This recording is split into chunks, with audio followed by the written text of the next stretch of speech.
As plans for post-war Gaza are being hammered out, different solutions are being considered.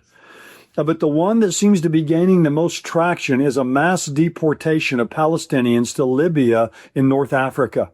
NBC News has a headline that says Trump administration working on plan to move 1 million Palestinians to Libya. And the subheading says this: details are murky and no final agreement has been reached, but the plan is under serious enough consideration that the administration has discussed it with Libyan leadership. Now, according to NBC News, here's what's going on. They say this: the Trump administration is working on a plan to permanently relocate up to 1 million Palestinians from the Gaza Strip to Libya. 5 people with knowledge of the effort told NBC News. The plan is under serious enough consideration that the administration has discussed it with Libya's leadership. 2 people with direct knowledge of the plans, and a former U.S. official said. In exchange for the resettling of Palestinians, the administration will potentially release to Libya billions of dollars of funds that the U.S. froze more than a decade ago, those 3 people said. No final agreement has been reached, and Israel has been kept informed of the administration's discussions, the same 3 sources said. So there are billions of dollars that were frozen. You remember the leader from 1969 to 2011 in Libya was Colonel Muammar Gaddafi. And he was assassinated in 2011 as part of the whole Arab Spring uprising. And billions of dollars, of Libyan dollars, were frozen. Those assets were frozen in the United States. So that's kind of the carrot that President Trump is offering to Libya if they would take these Palestinians into their country. The CIA's most recently publicly available estimate of Libya's population is it's almost 7.5 million people. So this NBC article says, in terms of population, Libya absorbing 1 million more people would be the equivalent to the U.S. taking in about 46 million. The article goes on and says precisely where Palestinians would be resettled in Libya has not been determined, according to a former U.S. official.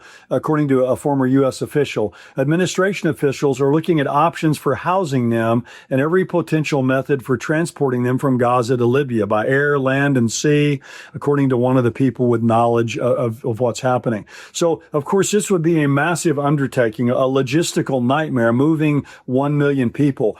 One person said it would take 1,173 flights on the world's largest passenger airplane, the Airbus 380, at its maximum passenger capacity to transport 1 million people.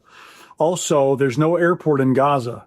So they either have to fly out of Israel or go 200 miles to Cairo to fly there. But of course, they could be taken by sea. They could be taken from Gaza, which is has a 25-mile border on the Mediterranean, over to Libya. But again, it's over 1,000 miles, depending on where you go in Libya from Gaza. Now, the nation of Libya has been very chaotic since the fall of Muammar Gaddafi in 2011. It's a fragile, fractured nation. But interestingly, it's part of the Gog Coalition in the end times.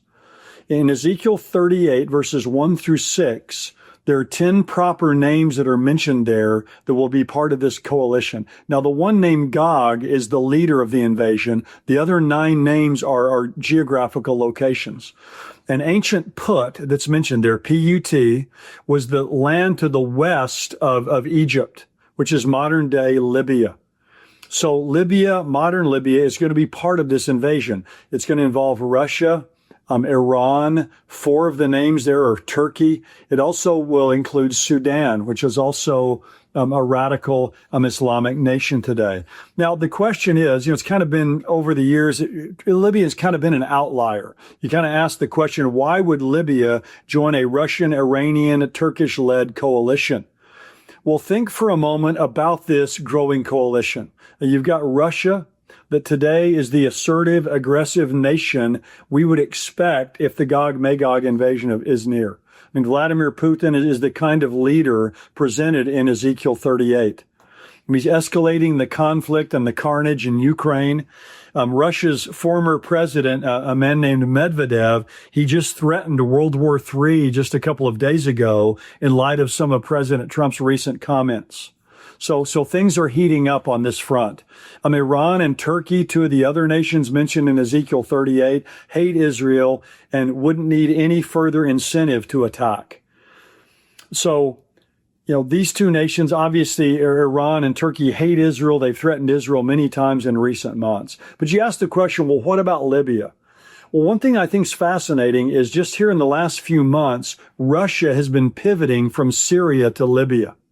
They were very involved in Syria along with Iran for a long period of time. But when the Assad regime fell there, was taken over by this group that was an offshoot from ISIS or from Al-Qaeda, really Russia's influence there was greatly diminished. But Russia wants influence in that area, so they've pivoted now to exert a lot of influence in Libya. Now, think about this for just a moment. Think about 1 million Palestinians living in Libya. That would be a hotbed for Hamas. It'd be a hotbed of hatred for Israel. And if this mass deportation to Libya happens, Libya would become a much more than willing ally to invade Israel. The Palestinians would be looking for payback.